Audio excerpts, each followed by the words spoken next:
साथियों नमस्कार। जैसा कि आप सभी ने थंबनेल में पढ़ा होगा, 8वां वेतन आयोग आएगा, केंद्रीय कर्मचारी मालामाल हो जाएगा। क्या यह सच साबित होगा जब 8वां वेतन आयोग लागू होगा?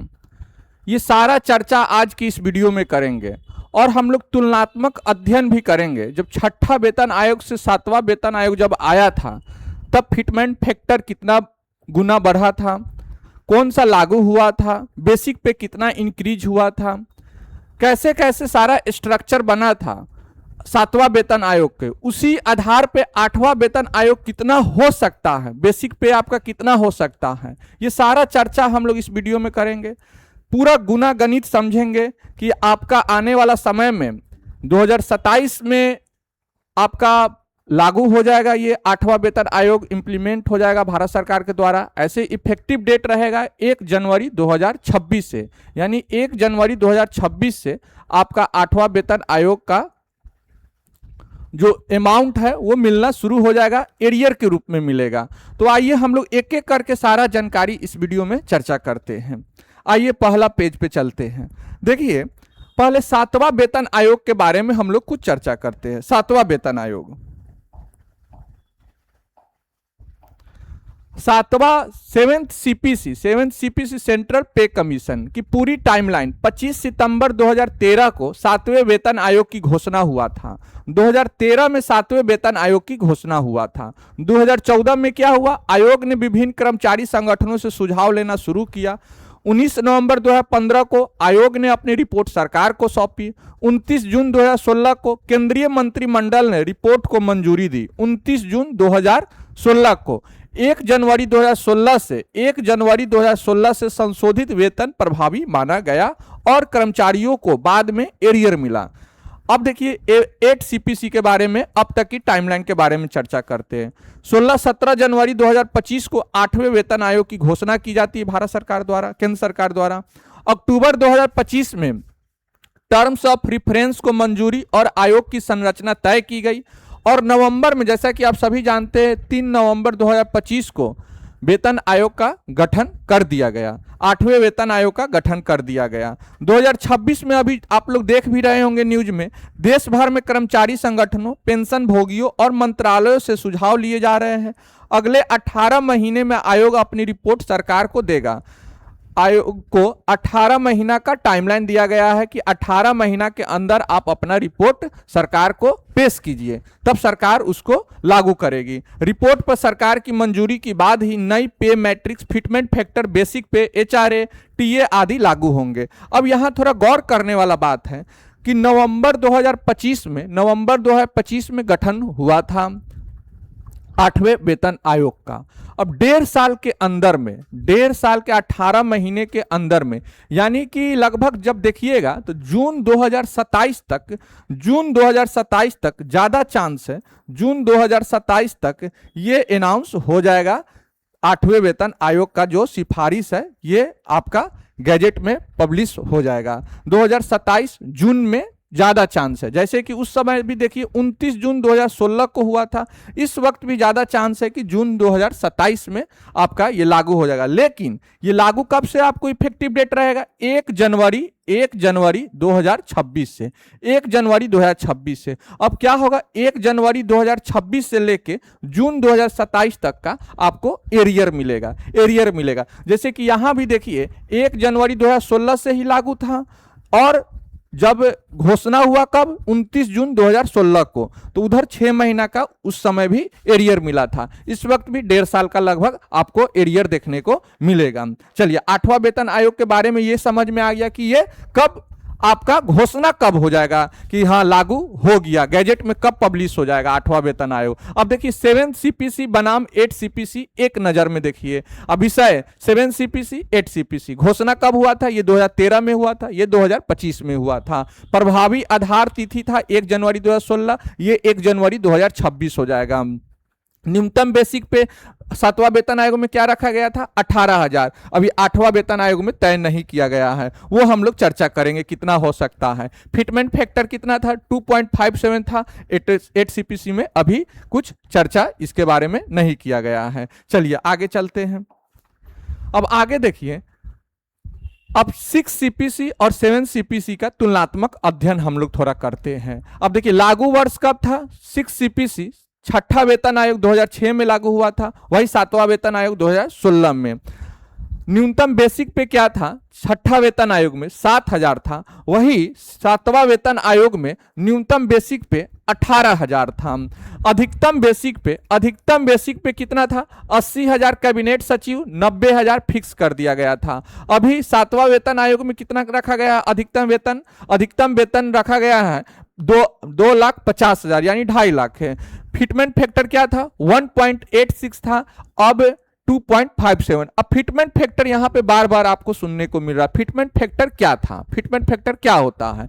अब देखिए फिटमेंट फैक्टर क्या था, अब यहां गौर कीजिए। यहां पहले था छठा वेतन आयोग में न्यूनतम वेतन मतलब बेसिक पे आपका 7,000 था, तो फिटमेंट फैक्टर 2.57 होने का मतलब क्या था? 7,000 में 2.57 से मल्टीप्लाई करते हैं। फिटमेंट फैक्टर मतलब गुना 2.57, तो 7,000 में 2.57 से करेंगे तो वही 18,000 के करीब आपका न्यूनतम बेसिक पे फिक्स हुआ था।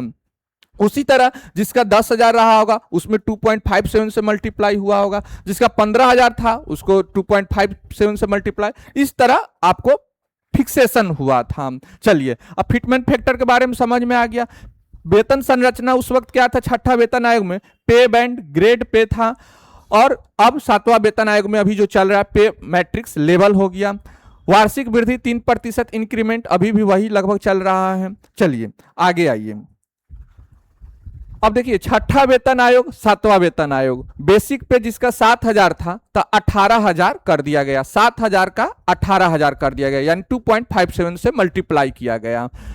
लगभग 157% की वृद्धि हुआ था, 157% की वृद्धि हुआ था। सातवें वेतन आयोग ने पे बैंड प्लस ग्रेड पे प्रणाली को हटाकर पे मैट्रिक्स लागू की, जिससे पदोन्नति, वार्षिक वेतन वृद्धि और वेतन निर्धारण अधिक सरल हो गया। 7 सीपीसी में वेतन संशोधन के लिए 2.57 का फिटमेंट फैक्टर अपनाया गया, जबकि 6 सीपीसी में 1.86 का उपयोग किया गया था। हम लोग ज्यादा ध्यान देंगे 7 सीपीसी में क्या लागू किया गया, क्योंकि 7 सीपीसी जब लागू हुआ तो ये बहुत ही सरल बना दिया गया। अभी देखिएगा पे मैट्रिक्स का एक टेबल है, उसी आधार पे इंक्रीमेंट भी हो जाता है, जब प्रमोशन होता है एमएससीपी मिलता है तो उसी आधार पे फिक्सेशन भी हो जाता है।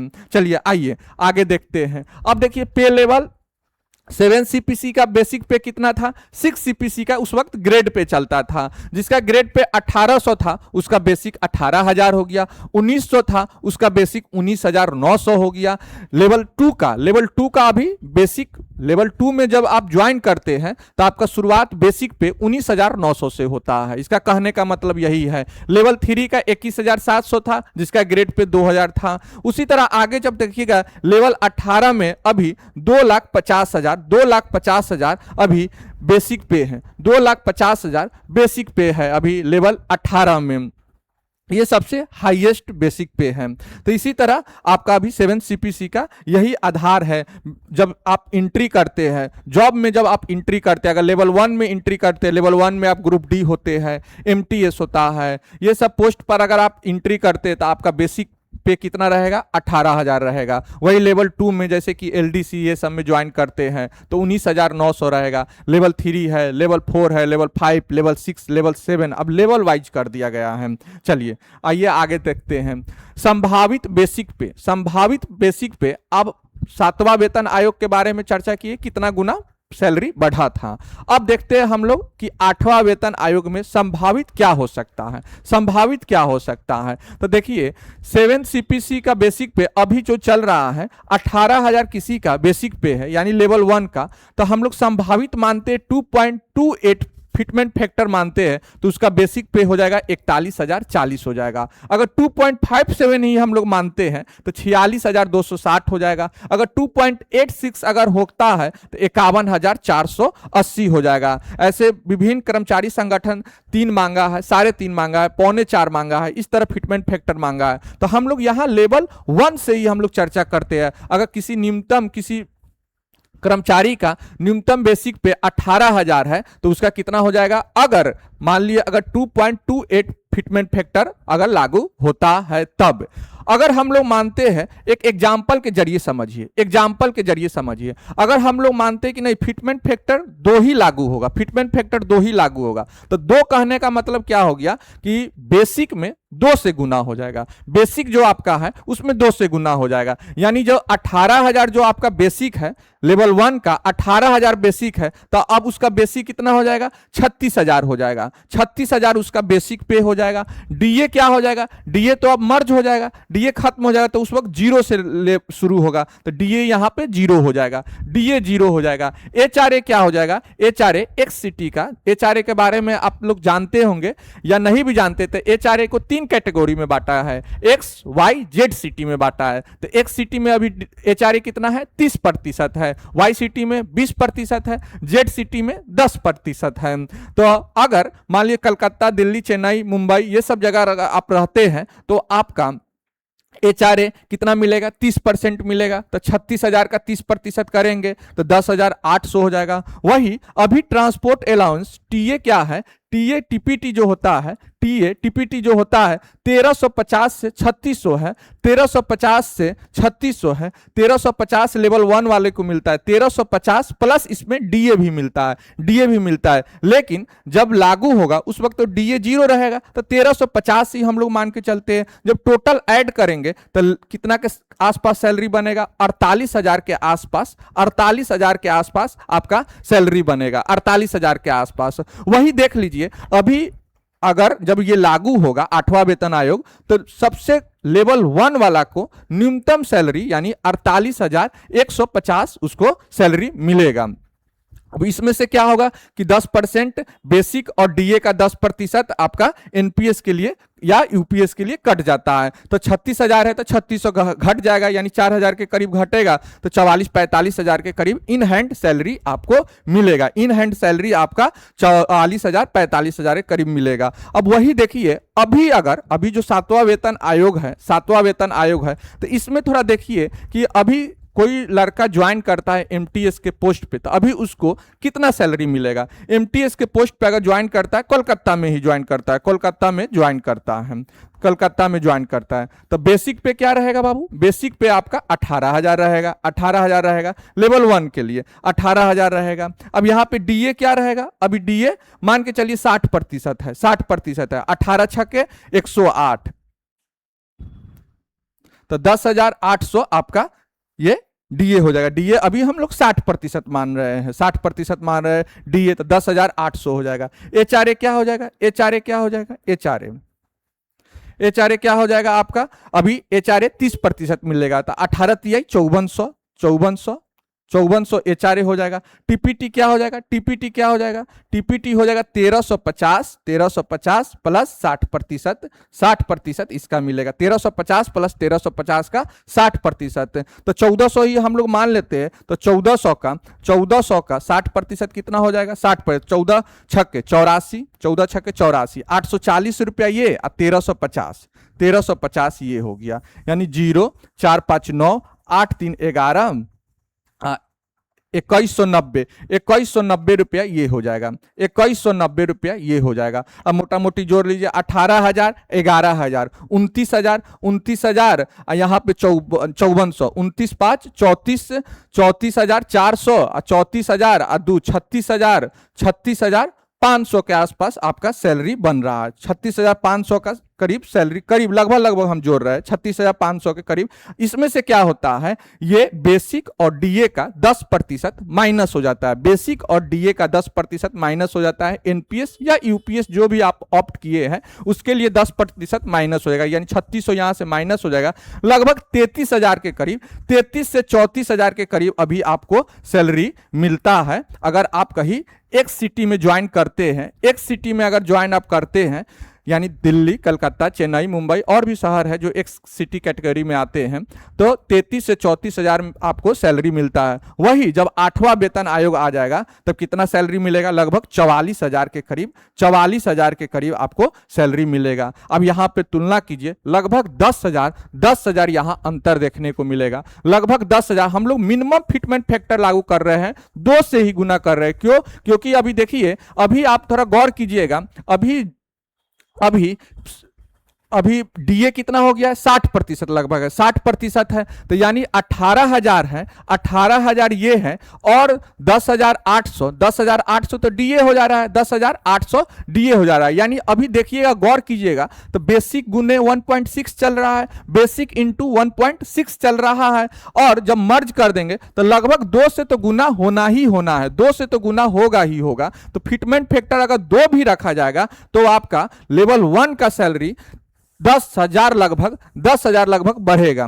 और एक चीज ये भी हो सकता है, ये तो न्यूनतम वेतन के बारे में बोले हैं, न्यूनतम वेतन के बारे में बोले हैं, वही ये एक चीज हो सकता है कि आप यहां गौर कीजिएगा कि यहां देखिए, आप लेवल 10 से जब जाइएगा तो कितना, देखिए सैलरी कितना हो जा रहा है, 56,100 बेसिक हो रहा है, 67,700 हो रहा है, 78,000 हो जा रहा है, 1,23,000 हो रहा है, 1,31,000, 1,44,000, 1,82,000, 2,05,000, 2,25,000, 2,50,000। देखिए कितना ज्यादा गैप है, यहाँ 18,000 है, यहाँ 2,50,000 है। अगर 18,000 में अगर 2 से गुना करेंगे तो 36,000 ही होगा, 36,000 ही होगा। लेकिन जब 2.5 लाख में 2 से गुना करेंगे तो ये सीधे 5 लाख हो जाएगा, 5 लाख हो जाएगा, 5 लाख हो जाएगा। अब यहां पे देखिएगा गैप बहुत ज्यादा हो जा रहा है, बहुत ज्यादा गैप हो जा रहा है। तो इस स्थिति में क्या कर सकता है वेतन आयोग, एक ये कर सकता है कि हाईएस्ट जो वेतन है, हाईएस्ट जो वेतन है, अधिकतम जो वेतन है, उसको रिस्ट्रिक्ट कर सकता है 1.5 लाख, 2 लाख, 2.5 लाख। जैसे 2.5 लाख अभी है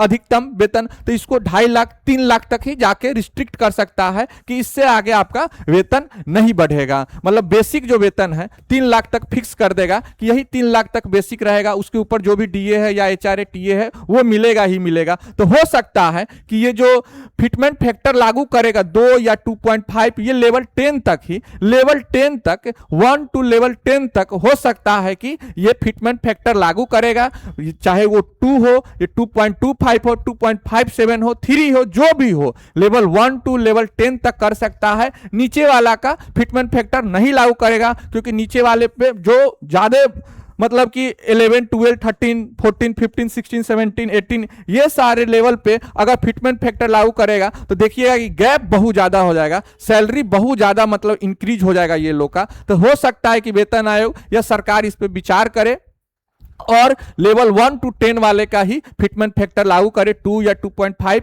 जो भी हो सकता है वो लागू करेगा।